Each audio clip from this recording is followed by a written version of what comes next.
Expectativas para o turismo durante os feriados de fim de ano. Portanto, agora para a nossa entrevista, o Roberto Raro Nedélcio, que é presidente da Associação Brasileira das Operadoras de Turismo. Seja muito bem-vindo ao Jornal Gente da Rádio Bandeirantes, Roberto. Estamos com ele na linha?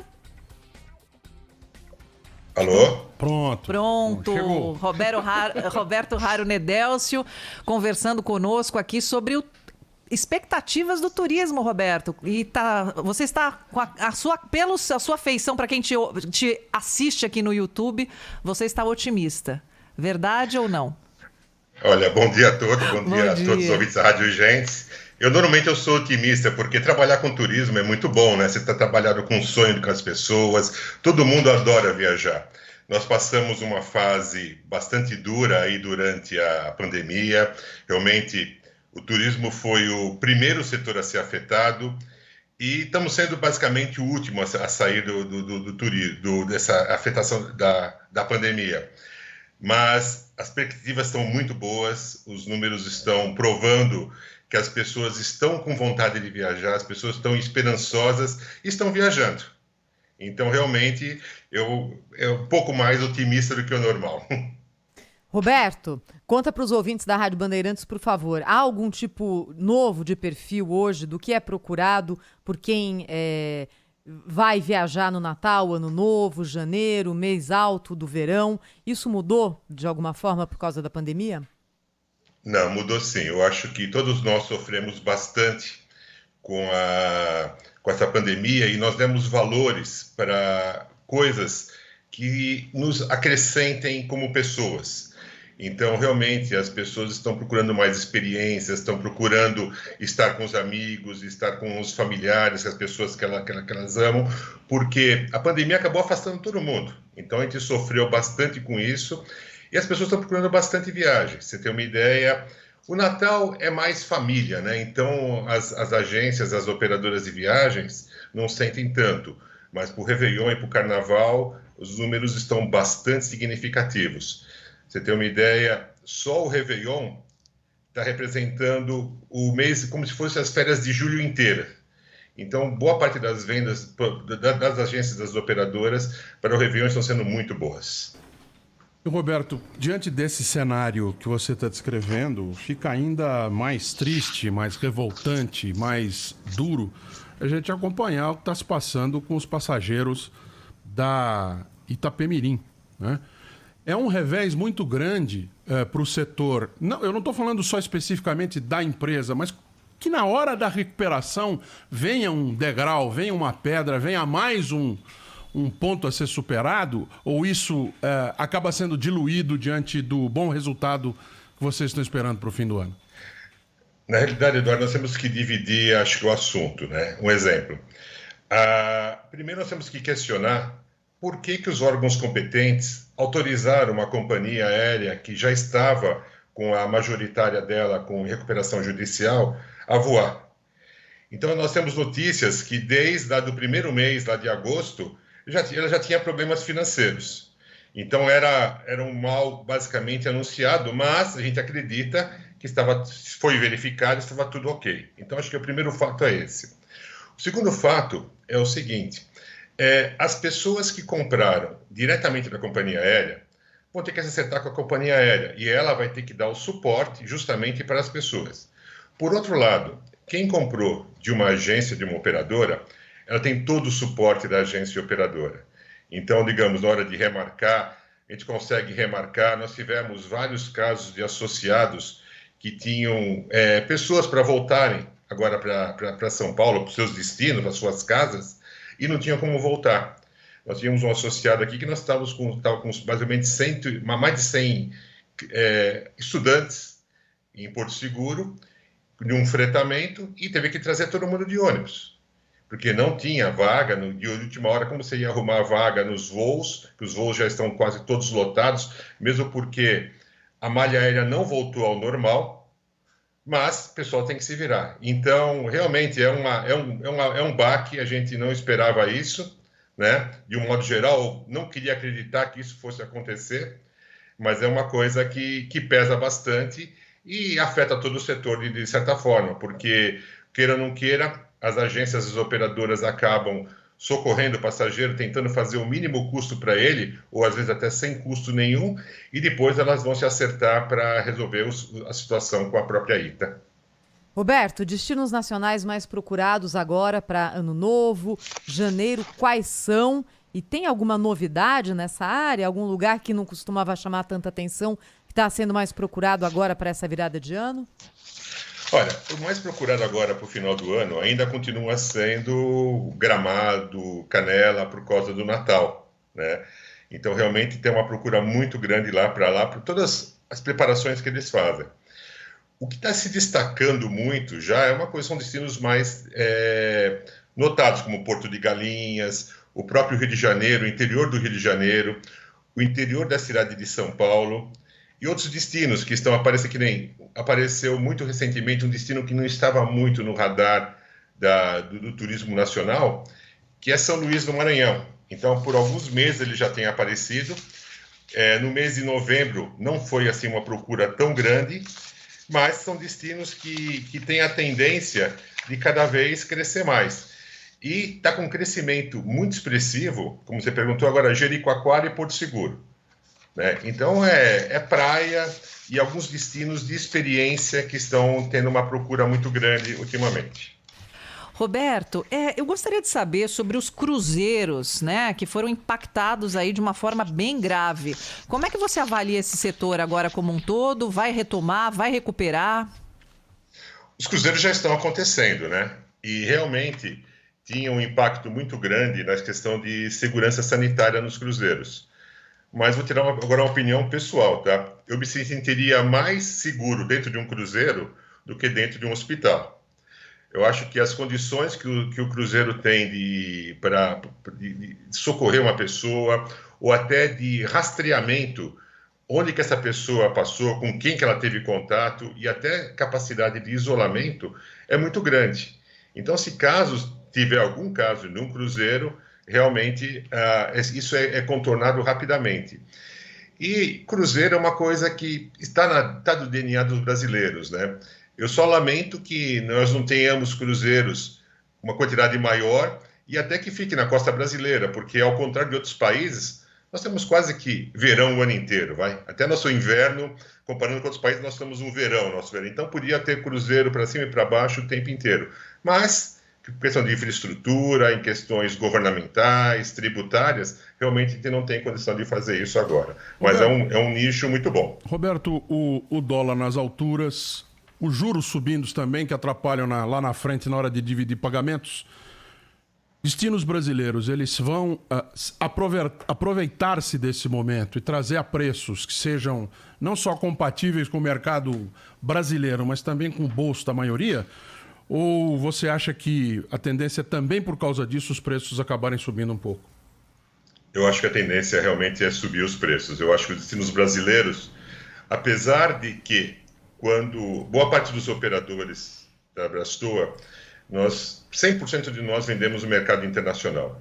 Quando o mercado internacional tem problema por questão de fechamento, por questão de dólar, a pessoa até viaja, porque estou dando condições de parcelamento muito boas pelas agências e pelos operadores. Mas, sem dúvida, o destino nacional tem crescido muito. Mas o que nós percebemos? Que faltam produtos. Não é porque você tem um resort, não é porque você tem uma cachoeira no município que acaba virando um destino turístico. Ou então não é por causa disso que você consegue ir numa cidade só, você vai ficar na cidade, você vai fazer uma combinação, você vai passar por vários destinos. A gente percebeu que no Brasil realmente está faltando muito, muito, muito assim, produtos. E os produtos que nós temos realmente são caros. Hoje, se você comparar o preço da tarifa aérea interna está caro por diversos fatores. Não estou querendo falar das companhias aéreas, mas se for pensar o querosene de aviação, subiu mais de 91%, por questão do dólar, pelo preço do petróleo internacional, outros impostos que estão sendo colocados em cima das companhias aéreas e de um modo geral. Então, realmente, os valores nacionais estão aumentando. Tá? Internacionais ainda você acha promoção, mas as pessoas estão com tendência muito mais de procurar destinos nacionais e destinos diferentes. Apesar que ainda, lógico, a grande maioria vai para a praia, vai para resorts e tal, mas estão despontando muitos destinos de natureza, onde o pessoal tem um isolamento maior, tem uma segurança maior e pode ficar bem mais à vontade. Roberto Haro Nedélcio é o presidente da Associação Brasileira das Operadoras de Turismo, está ao vivo aqui no Jornal Gente da Rádio Bandeirantes. Roberto, nesse setor que você representa, qual foi o índice de sobrevivência das empresas durante esse período aqui e aquelas que chegaram numa condição financeira prontas para aproveitar a retomada do turismo? Sem dúvida. Quando apareceu a pandemia, nós ligamos o modo de emergência, né? Vamos ver como a gente vai sobreviver e como a gente vai passar por isso, porque a gente não tinha como saber o que vinha. Você tem uma ideia, logo no começo, em março de 2020, eu dei uma entrevista por uma outra rádio, onde que eu falei que, 3 meses está tudo resolvido, em julho de 2020 está tudo ok, nós estamos trabalhando normalmente. Eu nunca falei tanta coisa errada na minha vida como dessa vez, sabe? Porque a gente não tinha Roberto, noção. quando começou a quarentena, minha filha me perguntou: mãe, quanto tempo você acha que eu vou ficar longe da escola, né? Eu falei, filha, 2 semanas. Acho que no máximo isso. A gente não tinha a menor ideia do que estava vindo, né? Verdade, você tem uma ideia em muitos escritórios, muitos agentes, até no meu próprio escritório, que deixou bolacha, deixou coisa no escritório. Daqui a pouco a gente tá voltando, daqui 2 semanas a gente tá voltando. Nós temos que voltar e limpar tudo, porque estava tudo assim, demorou quase 1 ano e muitas empresas ainda nem voltaram. Então, o que aconteceu? Nós entramos nesse modo de emergência, não sabia o que ia acontecer. Então, a primeira coisa que nós fizemos, né? Primeira coisa foi convencer as pessoas a não cancelarem. Porque imagina só, você já não está vendendo, você tem que devolver ainda o que você recebeu. Então, nós convencemos as pessoas a remarcarem. Então, nós demos vários incentivos. A pessoa que remarcasse, ela não teria multa, e nós negociamos com vários hotéis, com companhias aéreas e assim por diante. As que cancelassem, tinham o direito totalmente de cancelar, só que ela ia ter uma multa, ela podia receber até dezembro de 2022 esse valor. Então, podia ser parcelado ou à vista só até em dezembro, ou, digamos, dependesse da operadora e da agência, podia pagar isso no decorrer do período. Também mexemos com a parte do trabalhista, com os funcionários, porque se você não tinha demanda, você manter os funcionários treinados, funcionários altamente capacitados, para você mandar embora e recontratar isso aí era muito caro. Então, nós tivemos que reduzir, usamos todas aquelas MPs que o governo acabou sendo ágil e até fez para a gente, talvez não na velocidade que a gente precisava, mas ajudou bastante a sobrevivência das empresas. Então, realmente, nós tivemos alguns problemas, algumas das operadoras realmente quebraram, ou encerraram as atividades, ou saíram do mercado, mas a grande maioria, eu diria que 80%, passou por essa fase, logicamente que reduzindo o quadro de funcionários, e agora está remanejando. Para ter uma ideia, em novembro nós tivemos 80% são vendas novas, não são remarcações. Então, as remarcações estão acontecendo sim, tá? Mas com essa demanda de novas vendas, você consegue controlar essas remarcações e fazer as novas vendas. Sem dúvida, o governo tentou liberar crédito para a gente através do Fungetur, tudo, mas isso é tanta dificuldade porque você não conseguia pegar esse dinheiro na ponta. Porque sempre que você ia pegar, os bancos pediam uma garantia, pediam faturamento, pediam tudo. E como que uma empresa ia dar o faturamento se ela não estava vendendo nada? Então, de modo geral, digo que as empresas passaram por essa fase, realmente reduziram bastante os custos e agora estão se mantendo mais ou menos sadias. Roberto, eu queria até fazer um comentário em cima disso que você está falando, porque muitos se tornaram entre aspas, agências de turismo, né? Por conta dessa coisa de internet, da facilidade dos aplicativos de você comprar passagem, de você reservar hotel, e não cumprem a função do agente de turismo, que realmente é deixar o turista relaxar, quer dizer, você paga para você não ter dor de cabeça, né? Então, às vezes, muitas vezes essa função ela é esquecida e você colocou isso muito bem. Agora, o que eu queria saber de você é o seguinte, o baixo número de turistas estrangeiros no Brasil. Como é que a gente tem que fazer para se vender melhor? É um país tão lindo, eu vou dizer que é o país mais lindo do mundo, que tem absolutamente tudo. Como é que a gente pode se vender melhor para atrair o turista estrangeiro aqui para o Brasil mais ainda? Eu concordo plenamente com você. Eu acho que se você for olhar pelo mundo, boa parte das atrações que nós estamos são fabricadas. Vou pensar uma Torre Eiffel, Nova York, Londres, seja o que for, tá? Nós temos recursos aqui no Brasil, eu concordo com você, para mim é um dos países mais lindos do mundo e com mais recursos.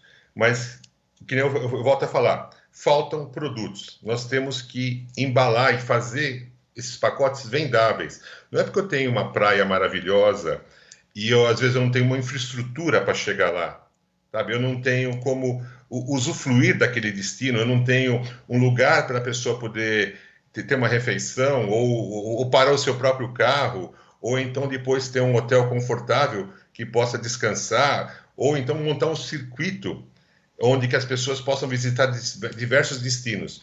Enquanto a gente não tentar entender que o turismo, o impacto dele são em várias cadeias, e enquanto a gente não entender que no Brasil uma das nossas grandes vocações é o turismo, porque você vai mexer com, sei lá, imagina só num hotel, você vai ter uma camareira que vai usar um uniforme, que vai mexer com a costureira, que vai mexer com a pessoa que vende a linha no barzinho, e o pessoal que vai fazer o Uber, o pessoal do posto de gasolina e assim por diante. O impacto é muito grande em várias cadeias.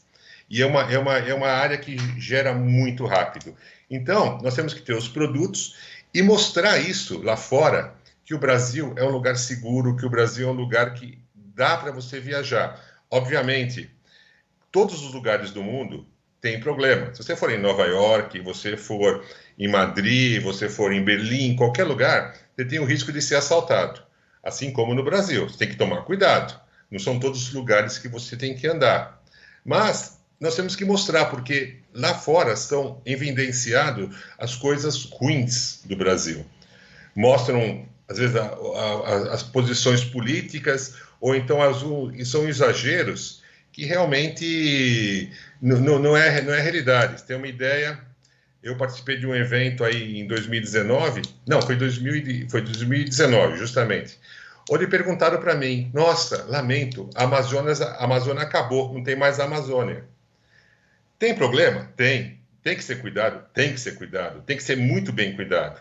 Mas também não é como às vezes o pessoal mostra, o pessoal enfatiza. Então nós temos que mudar essa imagem. E existem algumas formas, que nem a própria Embratur pode fazer a divulgação lá fora, ou então os próprios brasileiros. Quando os brasileiros viajam, nós temos que aprender a falar bem do Brasil, mostrar as maravilhas que nós temos. Então eu acho que tem condição de trazer, sim. O Brasil tem um histórico, até 2019 trazia 6,5 milhões de turistas estrangeiros para o Brasil, sendo que desses 6,5 milhões, 2 milhões são argentinos que passam normalmente por fronteiras terrestres. Então nós temos, assim, muito baixo o número mesmo de atração dos turistas estrangeiros para o Brasil. Olha, eu queria agradecer ao Roberto Nedélcio, que é o presidente da Associação Brasileira das Operadoras de Turismo.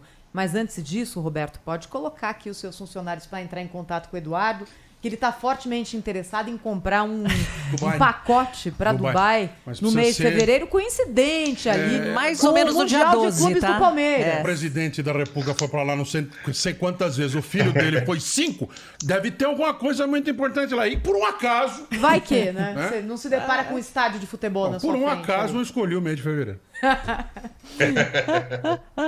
Olha, é uma boa época para ir, além do jogo do Palmeiras lá, vai ter tem Expo Dubai. É um lugar bacana para você ver. Vale a pena. Obrigada, viu, Roberto? Muito obrigado a vocês e Tchau, bom Roberto. dia para todos. Para você também. Lembrando que o Mundial de Clubes da FIFA, exclusividade aqui no Grupo Bandeirantes, na tela da Band Exatamente. e também na Rádio Bandeirantes. Então, se a Rádio Bandeirantes quiser, até dou uma ajuda de lá. Eu também acho que Eu já ouvi seria esse plausível. discurso ontem. Não, isso não. Por acaso a chefe não tá aqui do Estava- lado, você né? Mesmo que Pra você estava estiver de dividir. folga, É. não tem problema, né, Edu? Isso é- Não, não porque o dever me chama. Sei. Só por isso. Rede Bandeirantes de Rádio.